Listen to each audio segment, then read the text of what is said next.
Podem ficar em pé todos os formandos em ciências contábeis, com o braço direito estendido à frente, em voz alta, farão agora o compromisso profissional.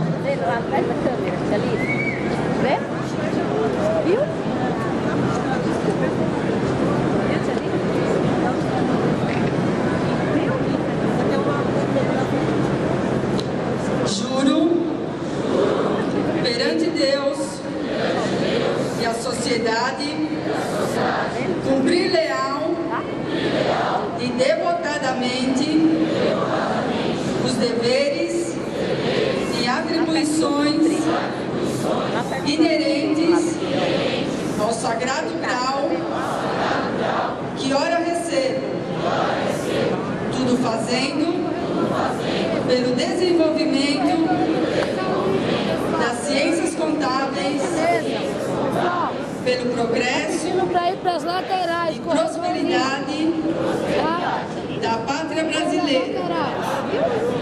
Assim prometo.